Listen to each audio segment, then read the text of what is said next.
Lorsqu'on chante, c'est comme si on priait Dieu. Mais de même qu'une prière doit être adressée à Dieu et qu'on comprend les mots qu'on demande à Dieu, de même lorsqu'on chante et qu'on comprend les paroles qu'on chante, c'est réellement une prière devant Dieu. J'aimerais vous inviter à chaque fois que vous chantez un chant, de ne pas vous focaliser sur l'air de la musique, mais de vous focaliser réellement sur les paroles du chant.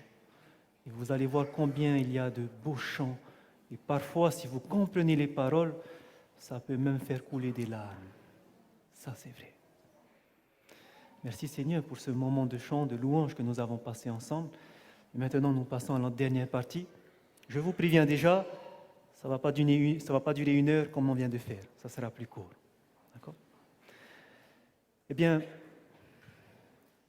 nous avons vu au travers de cette première partie qu'il y avait cette petite corne que Daniel parlait, que Jésus a dit de faire attention et qu'elle a jeté la vérité par terre, que personne ne pouvait vérifier parce que la Bible n'était pas traduite, elle était enfermée. Et pendant plus de 12 siècles, c'était comme ça. Jusqu'au moment où Dieu va faire susciter des hommes et ramener cette lumière petit à petit. Ces personnes qui vont faire susciter la vérité, malheureusement, leurs disciples ne vont pas continuer, mais vont fonder des églises. Et c'est là que vous allez voir les différentes églises qui, en fait, sont nées suite à la compréhension de nouvelles vérités. Vient ensuite à William Miller, les Millerites, qui, eux, ont vu que Jésus devait revenir et qu'à son retour, il y aura cette résurrection.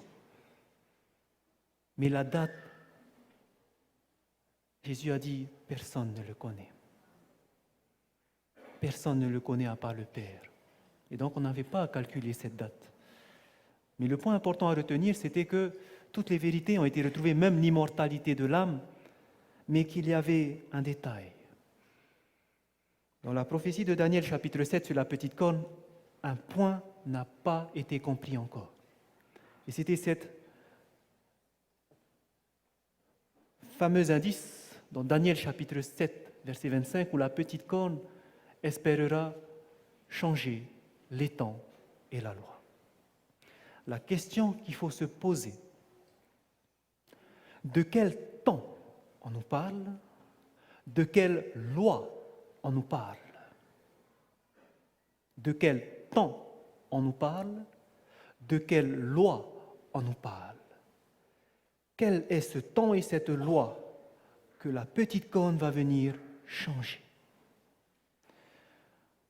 Pour cela, j'aimerais vous inviter à lire 2 versets que vous pouvez marquer sur un papier ou sinon vous les aurez sur le résumé. Et nous allons lire ces 2 versets et j'aimerais vous demander ensuite qu'est-ce que vous avez compris à la lumière de ces 2 versets. Voici le premier verset que nous lisons dans Daniel chapitre 9 et le verset 11. Daniel chapitre 9 et le verset 11.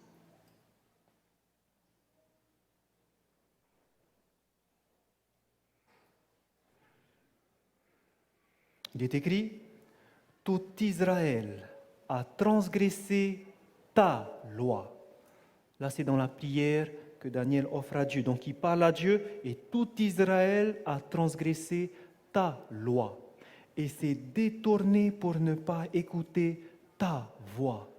Alors, se sont répandues sur nous les malédictions et les imprécations qui sont écrites dans la loi de Moïse. J'en dis pas plus. Ils ont transgressé la loi de Dieu, alors les malédictions sont venues, celles qui étaient écrites dans la loi de Moïse. Deuxième verset, dans 2 Rois.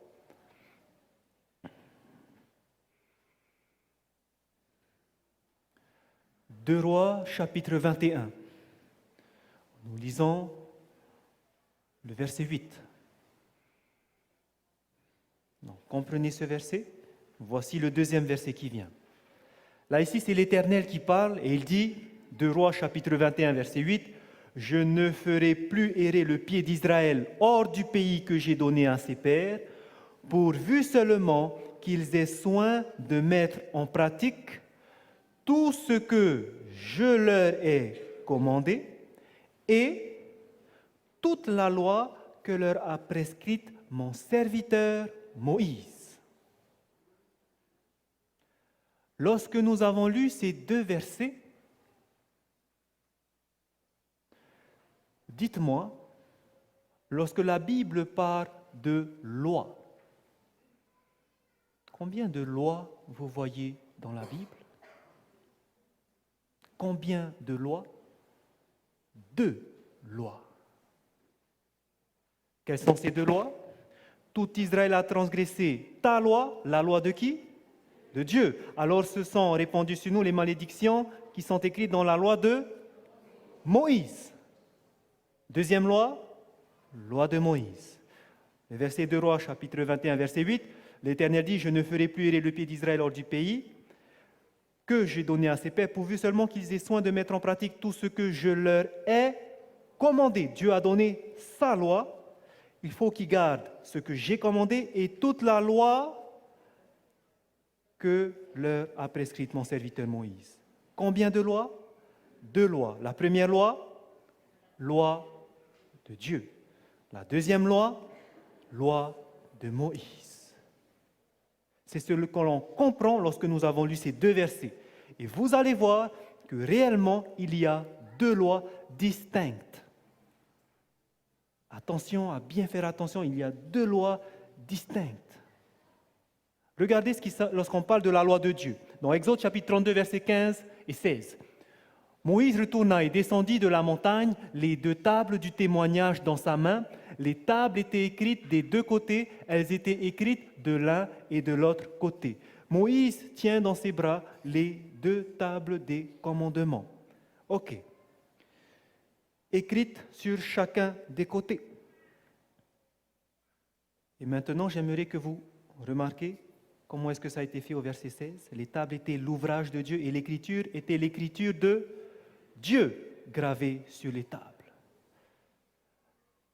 La loi de Dieu a été gravée sur des tables de pierre et a été gravée par le doigt de Dieu lui-même.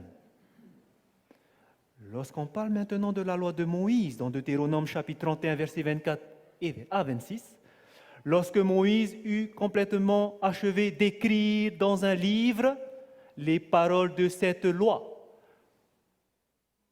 la loi de Moïse a été écrite par qui? Moïse, et a été écrite dans un livre. La loi de Dieu a été écrite par Dieu sur des tables de pierre. 2 lois distinctes, un sur des tables, un dans un livre. Et regardez ce qu'il va dire. Il donna cet ordre aux Lévites qui portaient l'arche de l'alliance de l'Éternel. Verset 26. Prenez ce livre de la loi et mettez-le, où ça? À côté de l'arche de l'alliance de l'Éternel, votre Dieu, et il sera là comme témoin contre toi. Le livre de Moïse a été placé à côté. J'aimerais que vous reteniez un instant témoin contre toi. La loi de Moïse sera là comme témoin contre le peuple d'Israël. Retenez ça, nous en viendrons plus tard à ce détail. Loi de Dieu écrite sur des tables par le doigt de Dieu. Loi de Moïse écrite dans un livre par Moïse lui-même placé à côté. Où étaient alors les tables de Dieu, la loi de Dieu? Deutéronome chapitre 10, verset 2. J'écrirai sur ces tables les paroles qui étaient sur les premières tables que tu as brisées. Dieu va réécrire sur 2 autres tables et tu les mettras où? Dans l'arche. 2 lois distinctes. Une écrite par Dieu sur des tables de pierre mises dans l'arche. Et la deuxième loi, la loi de Moïse, écrite par Moïse dans un livre, est placée à côté de l'arche. C'est important que nous puissions considérer qu'il y a bien ces 2 lois. Parce que si on ne comprend pas qu'il y a 2 lois, vous allez voir que la Bible se contredit. La Bible se contredit si on ne considère pas ces deux lois. Regardez l'exemple. Romains chapitre 7, verset 14, nous savons en effet que la loi est spirituelle. C'est Paul qui parle aux Romains, il dit que la loi, elle est spirituelle.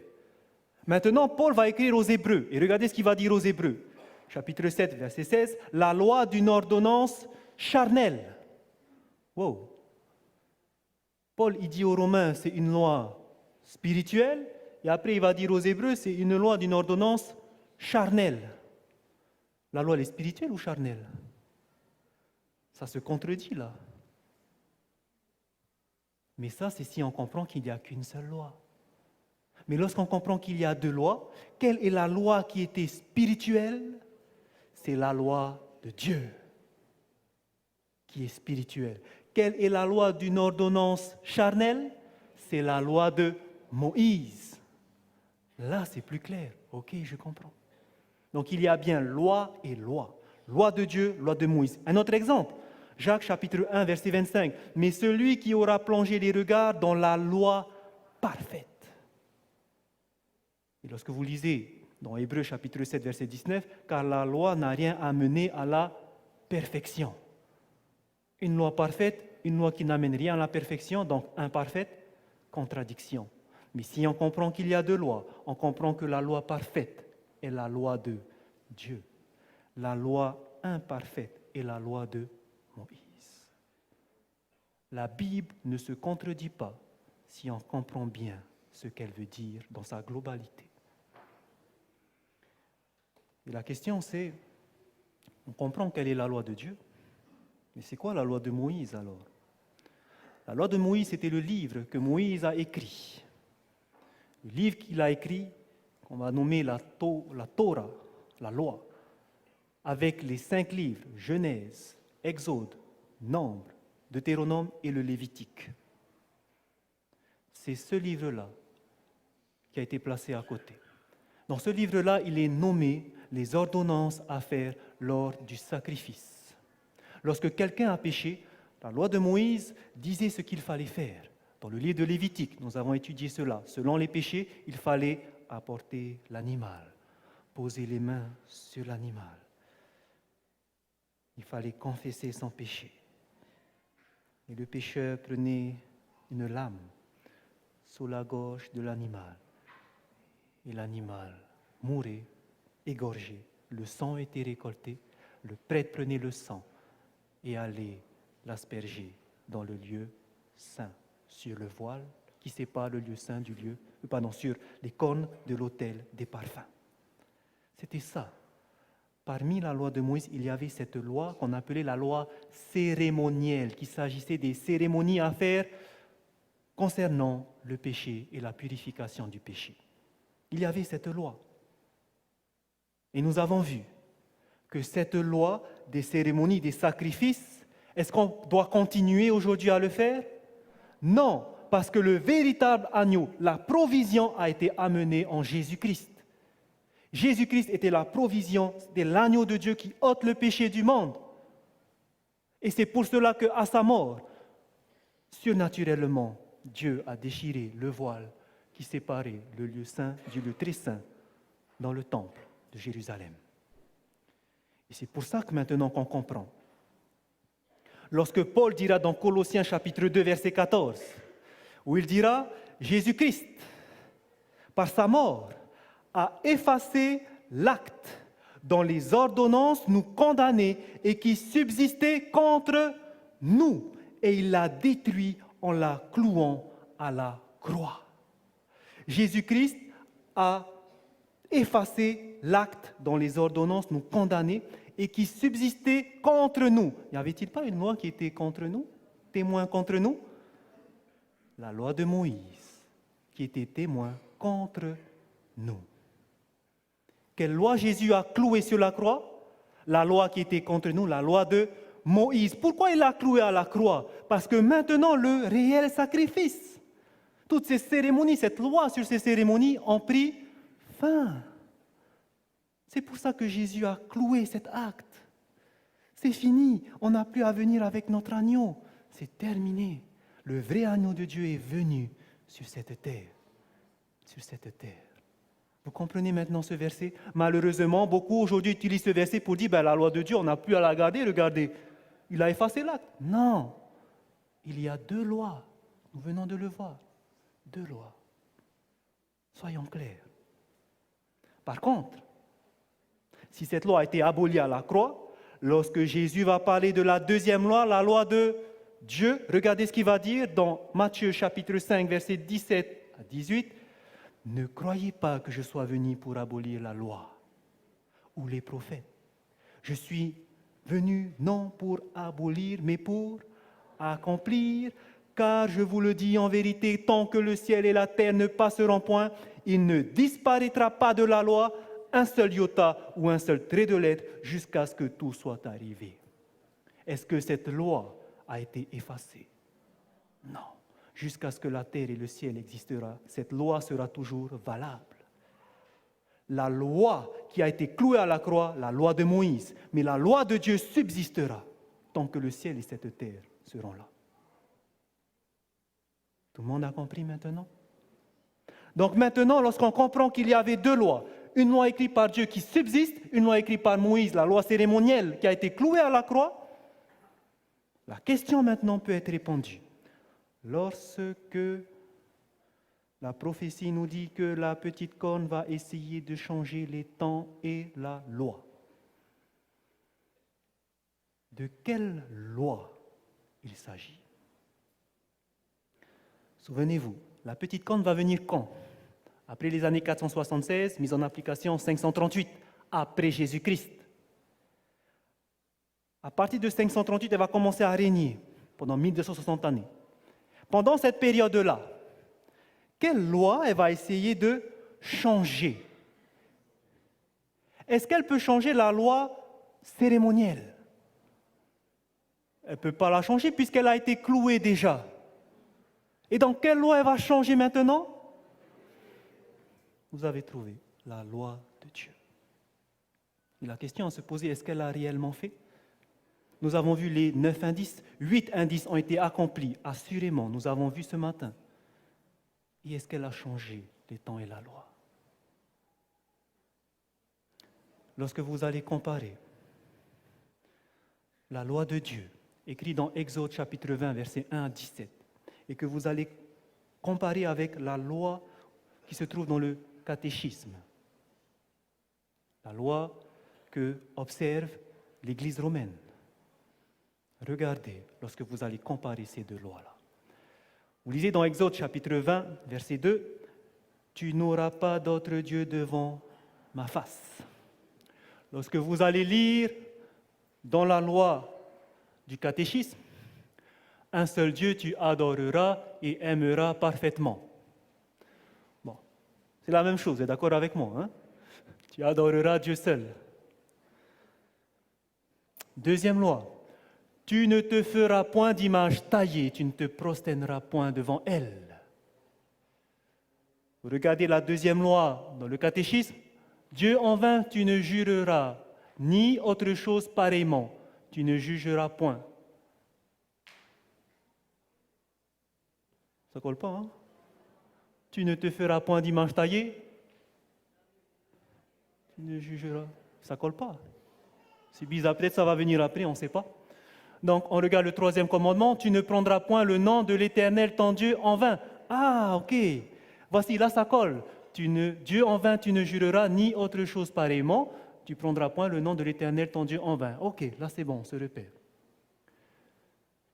Exode 20, toujours le 4e commandement, souviens-toi du jour du sabbat pour le sanctifier. 3e commandement dans le catéchisme, les dimanches tu garderas en servant Dieu dévotement. Ok, donc là, un jour d'adoration, ok, ça colle à peu près. 5e commandement, honore ton père et ta mère. Ici, le 4e, tes pères et mères honorera. Ok, il y a un S, excusez-moi. Non, il n'y a pas d'S, c'est bien ça. Donc ça colle. 6e commandement, tu ne tueras point, homicide, point ne fera. Ok, tu ne commettras point d'adultère, luxurieux, point ne sera. Donc c'est le désir de la chair, hein, la luxure. 8, tu ne déroberas point. Le bien d'autrui, tu ne prendras. Ok, ça colle. Tu ne porteras point de faux témoignages contre ton prochain. Faux témoignage, tu ne diras. Ok, ça colle. Dernier commandement, tu ne convoiteras point la maison de ton prochain, tu ne convoiteras point la femme de ton prochain. Il y a 10 commandements, hein? Et c'est bizarre, là, il n'y a que 8, donc il doit y avoir un dernier. Ou est-ce qu'ils ont gardé 10? On va voir. L'œuvre de chair ne désirera qu'en mariage seulement.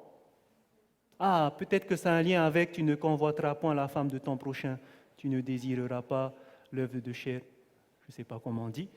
Et le 10e, bien d'autrui ne convoitera. Ok, ça a peut-être un lien avec toujours le 10e, tu ne convoiteras point la maison de ton prochain.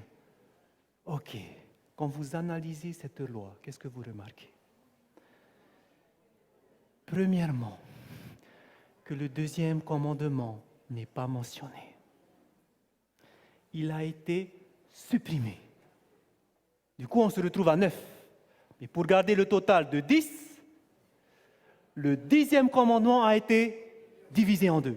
Un commandement pour la femme, un commandement pour le bien de ton prochain. Vous avez vu un petit peu? Elle espérerait changer les temps et la loi. Est-ce que la loi a été changée? La loi de Dieu a été changée. Dieu a prédit que ça allait se faire, elle l'a fait. Il n'y avait pas seulement la loi qui devait être changée, il y avait aussi les temps.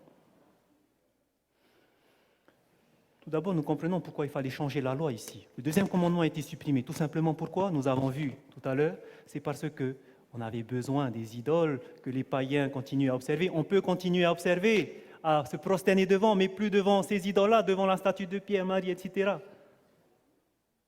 Donc, pour éviter que les gens ne sachent que ça ne vient pas dans la Bible, on a fait nos propres commandements en enlevant le 2e et en divisant en 2 les 2 autres.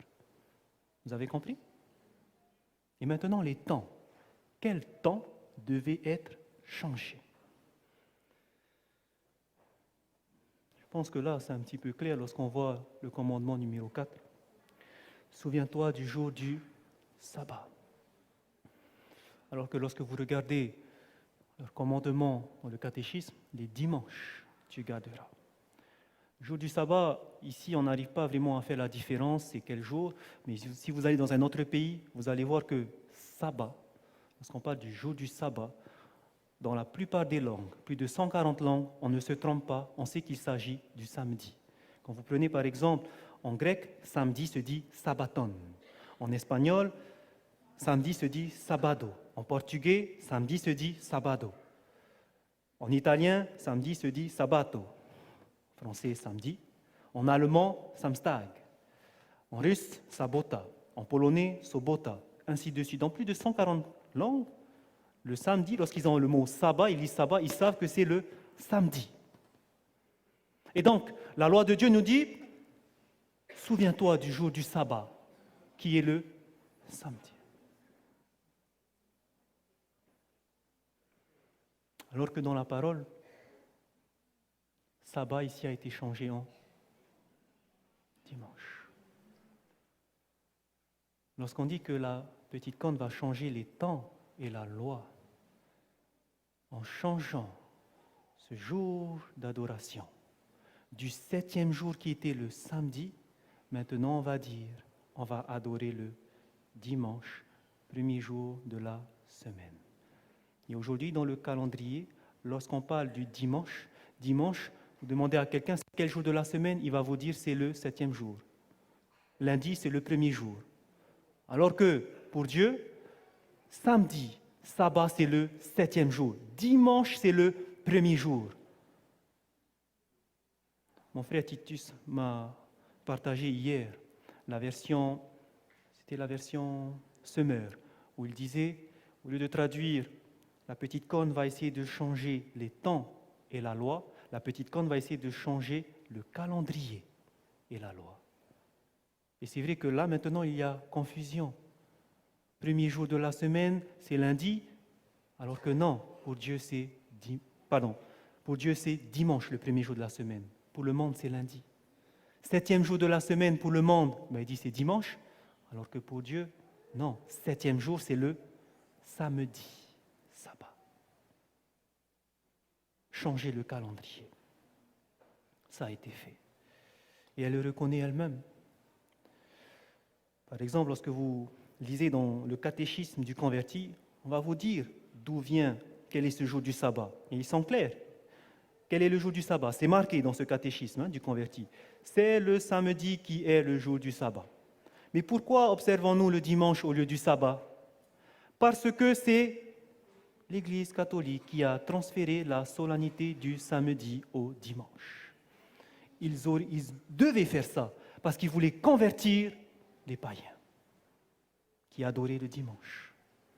On va transférer cette adoration le jour du dimanche. Et on va dire non, mais c'est le jour où Jésus est ressuscité. Non. Et ça va se faire graduellement. Ce n'est pas en un coup que ça va se faire. Par exemple, ici, vous avez la première loi civile sur le dimanche qui a été promulguée par Constantin le 7 mars 321 après Jésus-Christ. On va mettre une loi pour dire que maintenant, le dimanche, on doit arrêter de travailler. Celui qui travaille, gare à lui. Première loi civile.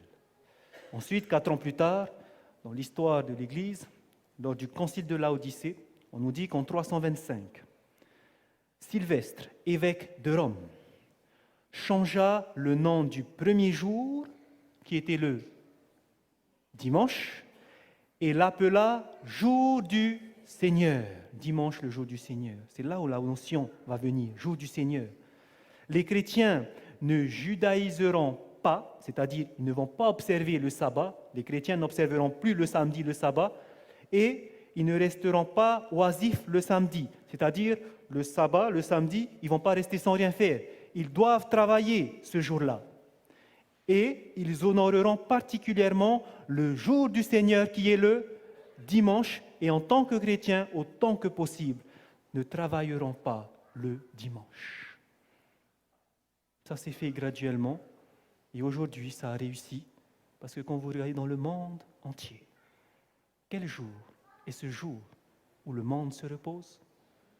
Le dimanche. Quel est ce jour où le monde adore Dieu? Le dimanche. La petite corne va essayer de changer les temps et la loi. Est-ce qu'elle a réussi? La prophétie nous a dit, Daniel 8, verset 12. Elle jeta la vérité par terre et elle réussit dans ses entreprises. Elle a réussi. Regardez autour de vous. Elle a réussi. La petite corne a réussi. Et j'aimerais vous dire une chose. Souvenez-vous que nous avons vu que la loi de Dieu était placée où dans le sanctuaire terrestre? Dans le sanctuaire terrestre, elle était placée dans l'arche de l'Alliance, qui était où? Dans le lieu très saint, dans la deuxième partie de l'appartement. Sur terre, Dieu a dit de placer cette loi dans l'arche de l'Alliance. Dans l'arche de l'Alliance se trouve, on appelait aussi l'arche de l'Alliance, l'arche du témoignage, parce qu'à l'intérieur se trouvaient les tablettes du témoignage, la loi de Dieu, l'arche de l'Alliance. La prophétie nous a dit que cette petite corne va essayer de changer la loi de Dieu. Mais même si elle a essayé de changer la loi de Dieu sur terre, au ciel, la Bible nous dit qu'il y a aussi ce temple avec ce lieu très saint. Et nous avons vu que dans le livre de Apocalypse, chapitre 11, verset 19, Jean va voir le temple de Dieu ouvert dans le ciel. Et au verset 19, il va dire, et le temple de Dieu dans le ciel fut ouvert, et qu'est-ce qui va apparaître au ciel? L'arche de l'alliance, l'arche de son alliance apparaît dans son temple. Au ciel, il y a aussi cette loi, dans l'arche de cette alliance. Et cette loi, frères et sœurs, elle est éternelle, on ne pourra pas la changer. Même si elle va essayer de faire ça sur terre, au ciel, elle n'arrivera pas. La loi de Dieu demeure. Jusqu'à ce que cette terre et ce ciel ne passeront, elle demeurera. Et Jésus nous dit, avant son retour, avant qu'il ne revienne? Pensez-vous qu'il va revenir alors que le monde entier est en train de transgresser le jour de repos de l'Éternel? Pensez-vous qu'il va revenir alors que le monde entier est en train de suivre la petite corne? Je ne pense pas. Mais avant de revenir, il va faire que le monde entier soit au courant qu'il y a eu ce changement qui a été fait. C'est pour ça que Pierre nous dit dans Actes chapitre 3, verset 21, et que Dieu envoie le Christ qui vous a été destiné, Jésus-Christ, que le ciel doit recevoir jusqu'au temps du rétablissement de toutes choses dont Dieu a parlé autrefois par la bouche de ses saints prophètes. Jésus-Christ, qui est au ciel, on nous dit que le ciel doit recevoir. Ça veut dire qu'il doit rester au ciel. Il doit rester au ciel. Il ne revient pas encore. Il reste au ciel jusqu'au rétablissement de toutes choses. Jusqu'à ce que sur terre, on puisse rétablir et annoncer au monde.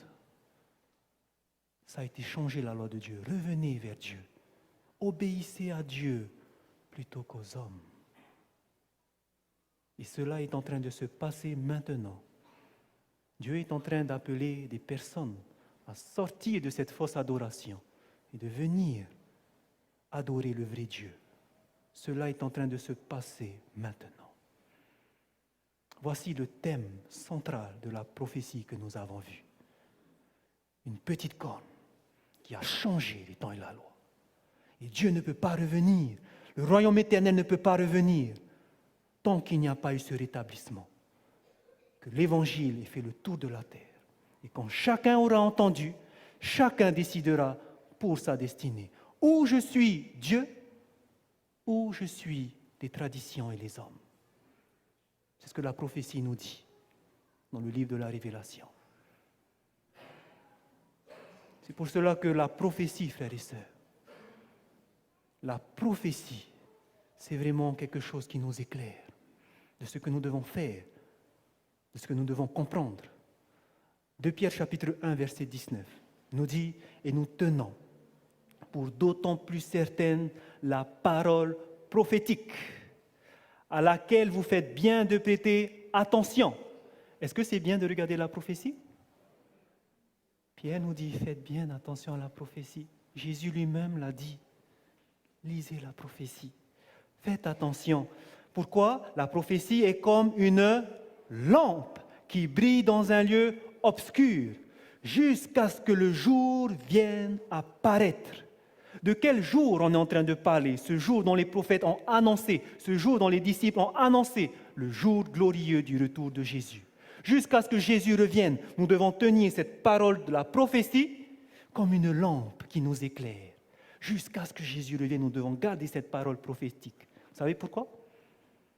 Parce que c'est les prophéties qui vont vous dire, voici ce qui va se passer. Tu as vu, ça s'est passé comme j'ai dit. Oui, oui papa, tu as dit, c'est vrai. Maintenant, je peux te faire confiance. Je vais te suivre jusqu'au bout, jusqu'à la fin, jusqu'à ce que Jésus revienne. La Bible nous dit, faites attention à la parole prophétique. Gardez-la comme une lumière et que l'étoile du matin se lève dans vos cœurs. Tout ce que nous avons vu cette semaine, le but, c'est de nous préparer à ce jour glorieux du royaume éternel. Ça arrive, frères et sœurs, et ça va venir rapidement, parce que le monde est en train d'entendre ces fausses doctrines que cette petite corne a fait propager. Et maintenant, chacun fait son choix. Et bientôt, ça va se terminer, alors que nous puissions faire le bon choix.